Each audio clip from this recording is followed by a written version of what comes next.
ஹதீஸ் 3 தான். அது பதில் அதுக்கு ஒரு மோசடி நடக்கல, எதுவும் நடக்கல. ஆனா மோசடி பொய்யெல்லாம் இவருக்கே உள்ளது. போய் ஒரு பொய் ஒன்று போடுங்களேன். அப்படி வண்டி கணக்கா இருக்குது. இமாம் ஹனபி என்ன சொல்றாங்க, அங்கே கடலில் இருக்கக்கூடியதுங்கிறது மீனை பற்றி தான். நன்றி என்பது மீன் வகை சார்ந்ததல்ல, அது அவருடைய வாய்ப்பு. அல்லாஹ் தஆலா சொன்னான் கடல் என்று, அது மீன் வகையை தான் குறிக்கும்.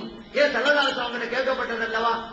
மீனை பத்தி கேட்கும் பொழுது அது ஹலாலு, அந்த கடல்ல ஒன்று செய்யலாம கேட்கும் பொழுது ஸல்லல்லாஹு அலைஹி வஸல்லம் சொன்னாங்க, அது நீங்க ஒன்று செஞ்சு கொள்ளலாம், அதுக்கு ஒரு மீன் கூட உங்களுக்கு ஹலால் தான் அப்படி ஸல்லல்லாஹு அலைஹி சொன்னாங்க.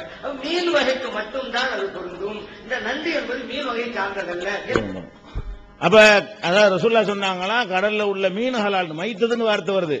மைத்ததுன்னு அரபில வாசிச்சுட்டு, மைத்ததுன்னு செத்து போனவை ஹலால்னு அங்க வருது ஹதீஸ்ல. இவர் வாசிட்டு அர்த்தம் எப்படி செய்யறாரு, மக்களுக்கு விளங்காதுன்னு மீன் கூட ஹலால் ரசூலுல்லாஹ் சொல்லிட்டாங்க. இப்படித்தான் இந்த திசை திருப்புறது இது பண்ற முதல்ல அவ்வளவு போட்டு காட்டணும் முதல் தலைப்புல, அது மாதிரி அவ்வளவு அள்ளி